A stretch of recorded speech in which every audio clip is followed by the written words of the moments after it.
back for part 2.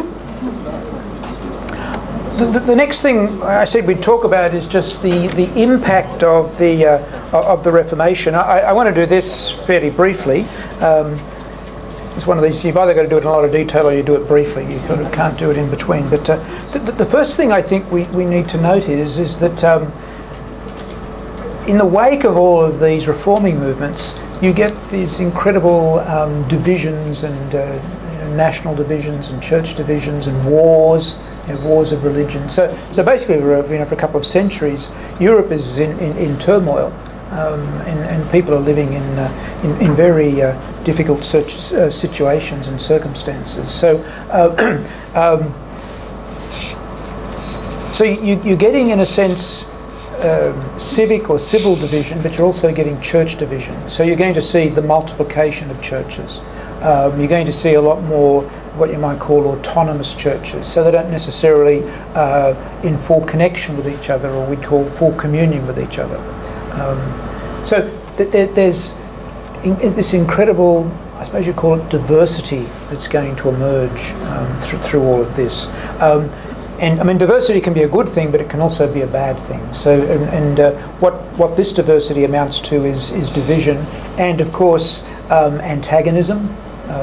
So you'll find a lot of animosity between people, and because what's at stake, don't forget, is faith. So people are prepared to die for this. So you'll get martyrs for the faith, and different churches are going to celebrate martyrs. So basically, what you're going to get is Christians killing Christians in some sense. So it's not a pleasant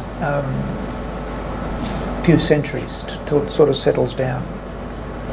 The second thing I've got there is that the church is now going to be more linked to nationalism. You had this no sense of. I mean, the English Reformation, I think, brings it out most clearly, where you have, as I mentioned, Henry and whoever the monarch is, it's going with that. So this connection between the religion and the state. Now, there are going to be different opinions among reformers as to whether there should be this connection between state and church, or whether they should be totally separated. And they're going to move in different ways. And if you look at just the map of Europe and see where these different reforming movements are located, you see they're sort of all in particular places, and they don't really almost cross boundaries. So what you see is this rise of almost national churches. Now, in some cases it'll be stronger than others. The other thing which is connected to this is what I've called the rise of denominations. We take denominations for granted. We just sort of use that sort of language. You wouldn't have used that language before the 16th century. There was no such thing as denominations. By the way, if you ever read anything that comes out of the Catholic Church in terms of its official statements, it never speaks of denominations. It doesn't think that way. Now part of it just thinks it's the church. But the other thing is it only thinks of the church as one. So it doesn't think in terms of denominations. So in Australia, for example, we can have all sorts of discussions around Catholic identity. By the way, other churches have exactly the same discussions about Anglican identity, or presume they might have Lutheran identity too, but certainly the identity of the United Church. So we have all of these, and we in the Roman mentality that sort of discussion is just unthinkable. They don't think that way. What you have is this rise of denominationalism, and what denominationalism does, of course, is entrench division. So, in some sense, the aim of this has to be almost the dissolving of denominations. Now that's, having said that, I'm going to have to retract and go back a few steps, but I might come back to that in a moment, because I think this is very interesting as to what will happen there. So we've got these denominations which are markers of identity.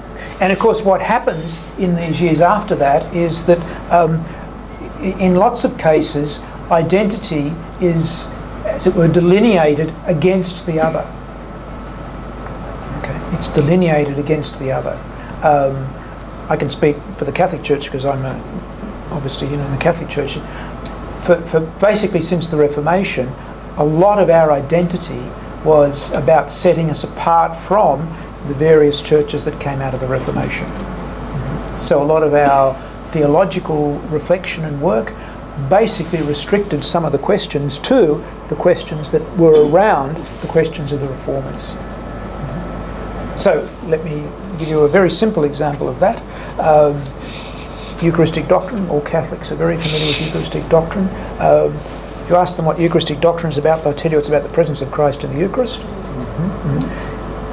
If they're switched on, they might tell you it's about the sacrifice of the Mass. They were the fights around the Reformation. So when the Council of Trent dealt with the question of the Eucharist, all it dealt with was what the different reformers were saying and tried to put its case. But they were the two issues. So basically for 500 years, that's all we've talked about with the Eucharist. But of course, if you look at our tradition, it's much bigger than that. That's all part of it, but it's a bit of it, not all of it. But for the last 500 years, we haven't talked about anything except that, really. That's an example of that. And I'm sure other churches could make the same sort of statement, that in that process of, solidifying their denominational identity, what they were doing was putting boundaries around themselves to show that they were different from the others. And of course, we know, which brings us then to the division in families, at the local level, these divisions and markers were very strong. So in the Catholic Church, if you were marrying someone who wasn't a member of the Catholic Church, there was a time when you married in the sacristy. You couldn't do it in public. Had to get a dispensation to do it. It was more or less frowned, well, it was definitely frowned upon. We didn't do those sorts of things. And I'm sure that other churches would say the same themselves. Of course, we've overcome that, I think, to a large extent. But the point about this is that people lived in pain. Some of the hurts of those things basically stayed with them all their lives. And then what became, in those sort of situations, in these, churches, what these days we'd call an interchurch family, they then have to make decisions about where they're going to worship. Are they going to go to two churches? Will one go to one and one go to the other? Will, one give up their church for the other one? So what we were trying to do then, of course, was convert one to the other. That's the other thing we tried to do. Everyone tried to do it. So you can see this is the impact of the Reformation. And where we stand now, in terms of the position of the Christian churches in a society like Australia, that's a luxury we can't afford to have. We're only less than 50% of the population, about 60% of the population is a Christian church. Even a smaller number practicing. We haven't got the luxury of fighting each other, living with all of that. So that's the impact of that. And you had just going back a couple of minutes to the nationalism, you had this sort of idea that whatever the religion of the prince or the ruler was in the particular region, that became the religion of all of them. So you followed the religion of the leader. Hence, you get, if you look at, take Germany as a simple example. If you're in Bavaria, in the southern part of Germany, everyone's Catholic there. And if you move up to the northern parts, they're Lutheran. You get to you look at France. It's would have been predominantly Catholic. You move up into the Netherlands, and it's Protestant. So you see this mark by nationalism and by region. But I think you can say we're moving out of that. Now, some people might say we have moved out of that. I don't think we've totally moved out of it. We're on the way out of it. Because what we've had is the Ecumenical Movement.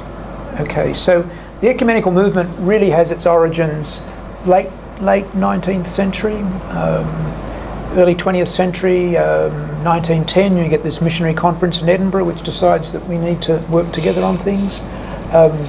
No Catholic participation in that sort of thing. Then in 1927 you get the First World Conference on Faith and Order. Again, no Catholic participation. But there is, if I divided the people generally into Catholic and Protestant, the Catholic position is there. It's there with the Orthodox, it's there with the Anglicans. So it's not absent, just that the Catholic Church, the Roman Catholic Church, is not at it.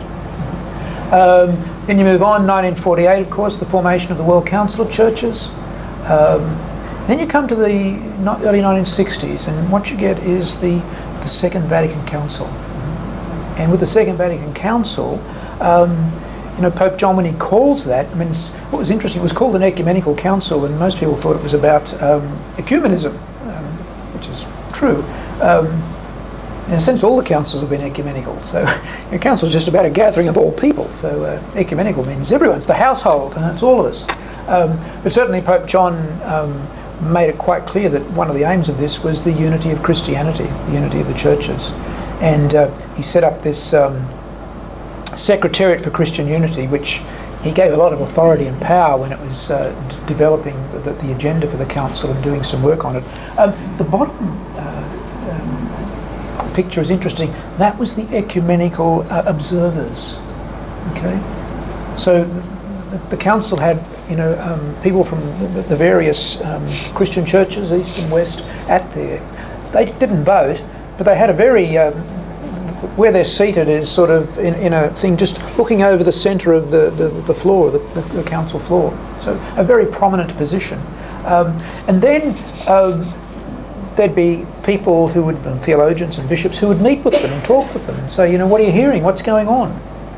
Does this make sense? And someone might say, well, we don't think you can do better than that. So they had an influence in the way some of these things were being developed. I'm not saying they controlled the agenda, but they had a voice which was not a voice on the floor of the council, but a voice, as it were, in the back rooms where talking was going on.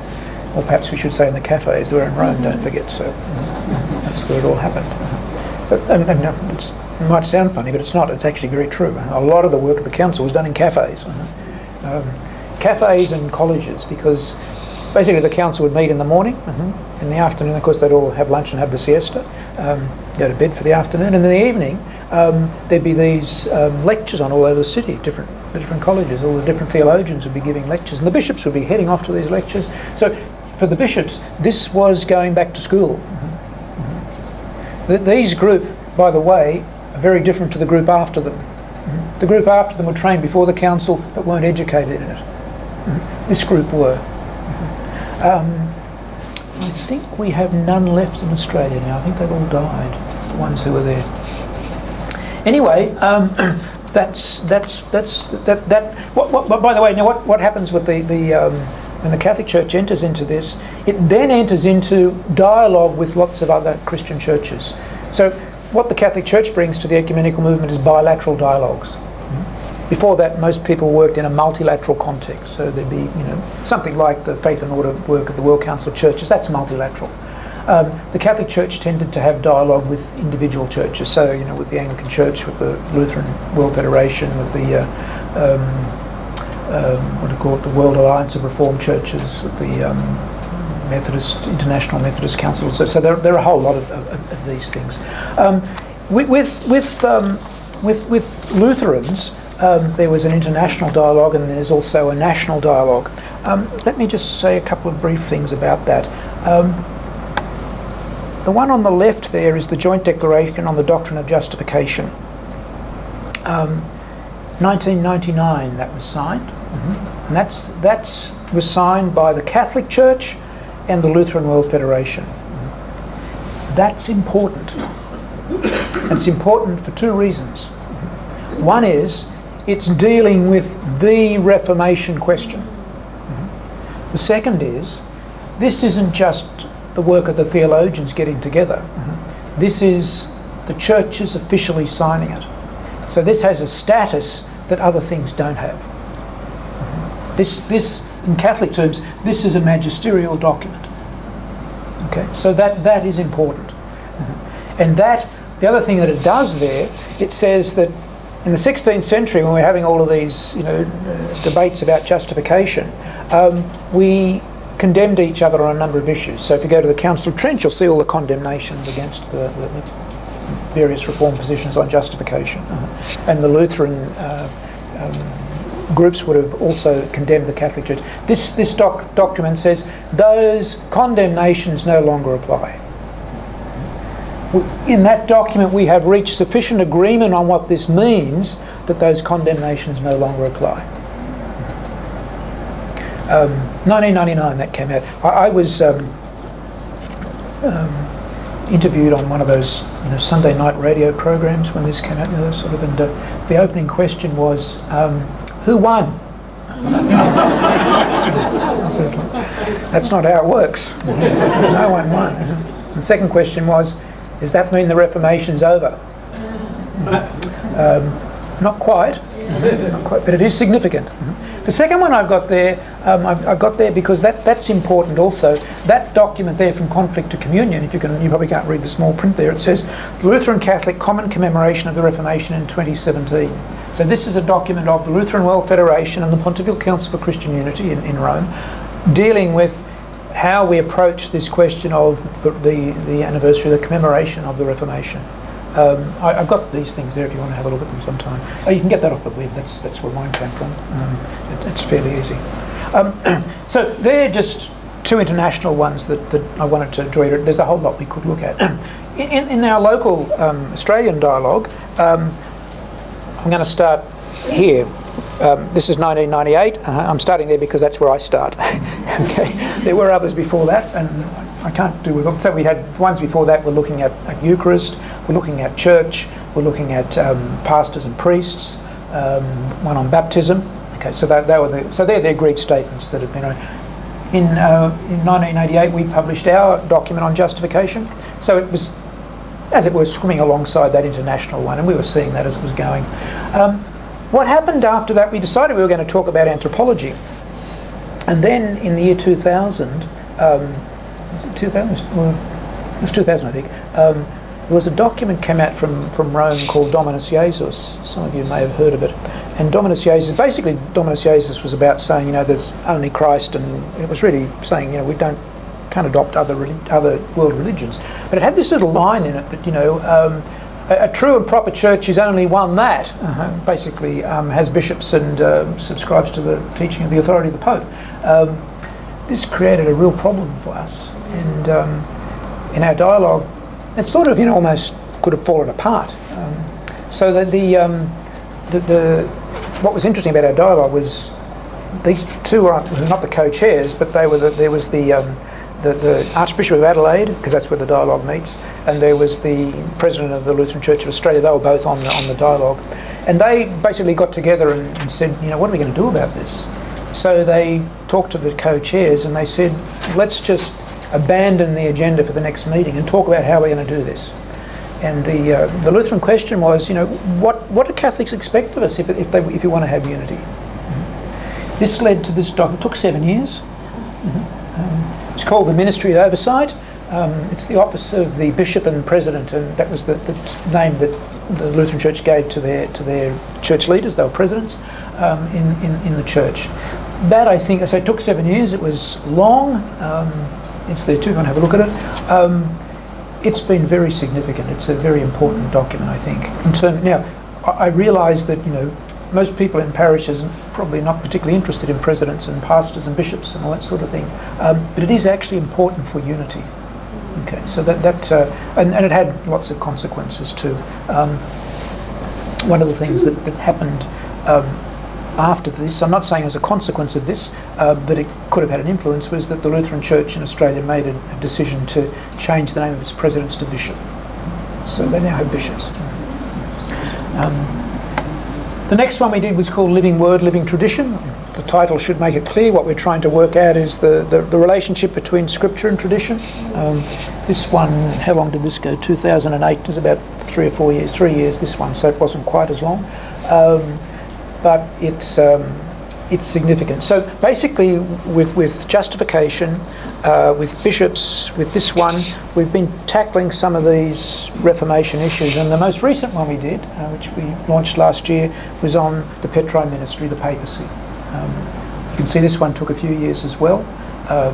this wasn't easy. One of the things we do in these, by the way, is we we get to the end of it, we sort of issue challenges. So we might say, Catholics might hope that Lutherans would. Or Lutherans might say, Lutherans would hope that Catholics would. Or then you'll get, Catholics would hope that their own church might. Or Lutherans would say, Lutherans would hope that in the light of this we might be able to do this. You see. So there's challenges to each other, but also to our own churches. And that too, I think, is I'm not saying that that doesn't mean that. I'll go back a step. The approach we took to this was in 1995. Pope John Paul issued an encyclical on Christian unity called Ordunum Sint, and in that encyclical he said, I would like to have a dialogue. I'd like the theologians of other churches to have a dialogue with me about how the papacy might be exercised in a new situation. So we took as our starting point trying to describe the new situation. And we're saying, basically what John Paul was saying is, it has to change, help me work out how it's going to change. So what we try to do is help him. I'm not sure whether, how much it'll succeed. What was interesting, Pope Francis said in that Evangelii Gaudium that he put out not long after he became Pope, he made reference to that statement of John Paul, and Francis says, we haven't done very well, have we? We haven't got very far with that one. So that's what we've achieved. So they're what our Lutheran Catholic dialogue. There are other dialogues, of course. In Australia we have dialogues with the Lutheran Church. The Catholic Church has dialogues with the Lutheran Church, with the Anglican Church and with the Uniting Church. Uniting Church and Lutheran Church would have dialogues with each other, and they've come very close to moving into covenant arrangements and particular arrangements there. I'm not totally on top of all of that because I know sometimes they have to go backwards and forwards because they've got to go through the church processes, which can be a bit complicated. So I won't say too much about that because I may be wrong. But I know there are important things happening there. But what I think we need to look, and this is sort of going to draw this to a close, is to look at what the future might be and how we prepare ourselves for the future. And the way I want to do this, I talked about this From Conflict to Communion. That document there, which is the document about how we might go about commemorating this Reformation anniversary. And at the end of that document, it lists what it calls 5 ecumenical imperatives. So what I want to do is talk about those.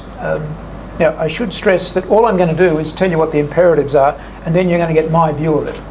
Okay, I'm not quoting from that. They don't say a lot about that, but they just list those. So you're going to get that, and you get my interpretation of it. So the first imperative is that Catholics and Lutherans should always begin from the perspective of unity and not from the point of view of division, in order to strengthen what is held in common, even though the differences are more easily seen and experienced.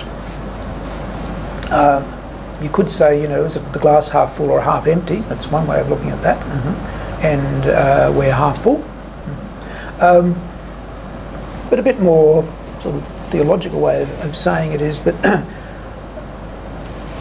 I think we can say that despite the division that we have, and this has been the case from the beginning, although we haven't recognised this, despite the division that we have, there is unity among us. And the unity among us has been given to us by God. And we've also been told the Church cannot lose that unity. Now, we don't have complete unity, or to use the technical language, we don't have full communion.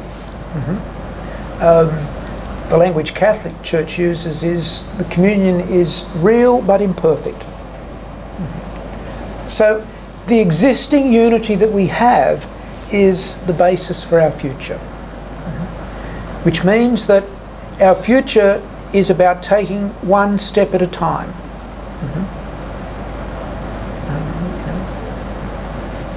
The baby won't run, the 1,500 metre race until it can crawl, and then it'll have to walk.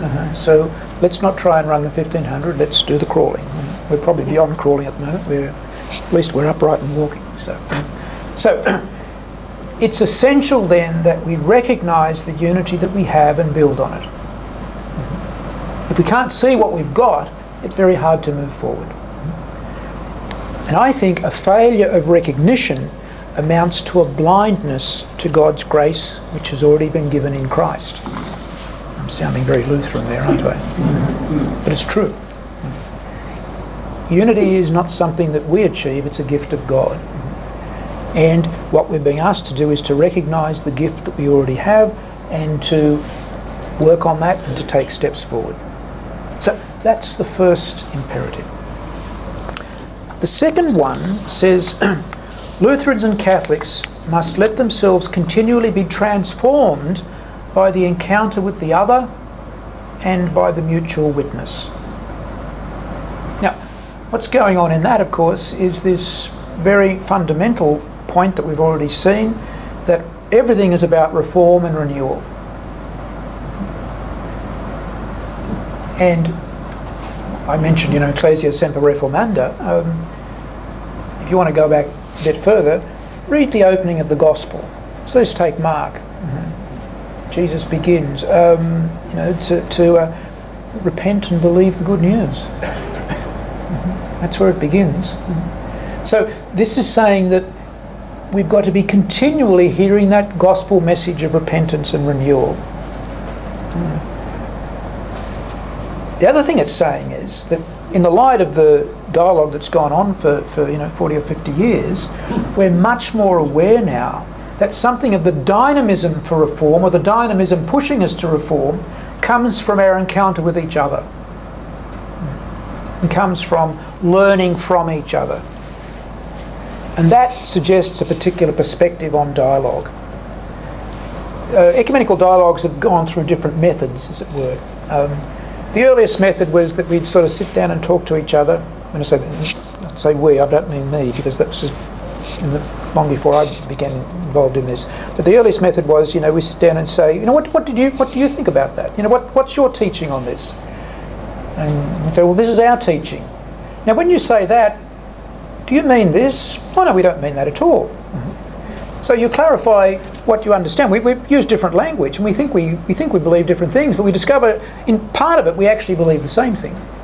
So that's sort of the first method we went by. It's called a comparative method. To keep talking to each other about what you believe. We then moved to another method which sort of says, we have these views. We all claim that, we're the Church of Jesus, and we go back to Jesus and the Apostles. What about if we go back there and start looking at this question from there? In other words, before we were divided. We discover lots of things there. So that renews a bit the way we understand these things. The method we're in now is really about listening to each other and learning from each other. So it's not about saying, oh, do you mean this? Or you mean that? It's saying, we've got a problem in our church. Do you think you can help us? Do you think you can help us understand it? I can say, well, we do this. Now that doesn't mean because you do it, we've got to do it. But it does mean, hey, as I'm listening to this, I got a few ideas out of that. We can learn something there. So what we're doing now in dialogue is learning from our dialogue partner. That's really where dialogue is at the moment. And that transformation that comes through learning from the dialogue partner can happen at all sorts of different levels. It happens at the level of formal church learning. So decisions about church order. I made a reference to the Lutheran Church decided to change the name of presidents to bishops. It's a question they've been looking at probably long before this dialogue talked about it. But I presume that the process of this dialogue, they learned something. The Catholic Church is sort of saying, what we did in those dialogues with the Lutheran Church, you're very good at synodality. We're trying to think about synods and how we get people to talk to each other and work with each other. We need to learn from you about that. So it happens at that sort of formal level, but it can also happen, I think, at the level of personal encounter. Spiritual friendships develop between brothers and sisters in the faith. Different spiritual traditions, precisely because we don't know them, they're less familiar to us, they have the power to enrich us spiritually. And what we can see in our encounters with each other, I'm not talking necessarily about the level of formal dialogue, I'm talking about the level of, just people sitting beside each other. Have a church service or something, you learn something. So this becomes, as it were, an impetus for renewal. And then we can have the experience of mutual witness. Probably not so much these days, but maybe 10, 15 years ago, all the rage was everyone to set up soup kitchens where they provide meals for the poor. Now there are other ways people do that now, but when you do that together, you actually have a great sense of being. It's not Catholics witnessing or Anglicans witnessing or Lutherans witnessing or Uniting Church witnessing, it's us witnessing. And that is powerful. So that's what this is about. We must learn, be transformed by the encounter with the other and by the mutual witness of faith. The third one says, Catholics and Lutherans should again commit themselves to seek visible unity, to elaborate together what this means in concrete steps, and to strive repeatedly towards this goal. In other words, this is saying, don't lose sight of what you're about. We're actually interested in the unity of the church. And there's a big temptation to move away from that. This is the hardest question. We've sort of dealt with justification. We haven't yet dealt with that. We're probably not quite ready to deal with that. We're trying to, I think. And we don't, among all the different, we don't all have a common vision of what unity looks like anyway. There are quite different views about that. What this is sort of saying is we've got to think about denominations. Now, I'm not in favour of dissolving denominations because it might look like we're saying, everyone's got to give up their identity and become someone else. Which, by the way, is how Catholics used to think about this. All become Catholic. It's not what we talk about now, of course. What I think we need to work towards is a sense where we are enriched by the gifts of each other and we continue to move so that we are moving closer to each other. I don't think unity is ultimately about, it will ultimately be about, I suppose, but someone one day making a declaration that we're now united. They can only make that if we're actually living united. And that will take challenge. One of the interesting things about that is denominationalism, by the way, is melting away. People are very flexible about where they worship, what church they belong to, all of that. The markers of denominational identity are sort of as you move down the generations, they're becoming less significant. Now, I've got to think this through a bit, but I think there's something there for us. The fourth one says that Lutherans and Catholics should jointly rediscover the power of the gospel of Jesus Christ for our time. Luther, I think, gave the world this insight into a gracious God, and for many people that changed their lives and changed his life. And he arrived at this through reading the scriptures. And his interpretation of the scriptures was assisted by his own religious experience, which is something I think we would all take account of. In recent times, particularly through the dialogue on justification, we've come to a deeper appreciation, I think, in our dialogue of the gracious God that Luther discovered. And Lutherans, I think, have developed insights about this, especially as they've dialogued with Catholics about justification and sanctification, which has, in some sense, taken their understanding of this a bit further as well. So there's a greater awareness now, for example, of the role of the Holy Spirit in the life of the Christian. So there's been a joint rediscovering of Christ and the gospel in a new way. But the other thing about this, I think, is that in the world in which we live, where do people get their sense of being right, of being just, of being, in good space? Car, house, job, keep naming them. Maybe, and ultimately they're not happy about that anyway. Maybe, even though there might be this sort of decline in church membership, maybe the spiritual yearning is there to hear in a new way some gospel of Jesus Christ for our time. How do we talk about this same message of this gracious God? That, I think, is an interesting challenge for our time. We come to the fifth one, which says Catholics and Lutherans should witness together to the mercy of God in proclamation and service in the world. If you're Catholic and are sort of alert to anything, the word mercy should jump out at you there, because Catholics sort of gone through a year of mercy. And sort of mercy and Pope Francis are sort of almost synonymous words these days. What I've been interested in is that the Lutheran people I'm with on the dialogue, they're excited by Pope Francis. And they're excited by his emphasis on mercy because they see the connection. For Francis, mercy is the fundamental attribute of God. And Lutherans are excited because Luther's great insight was to discover a merciful God.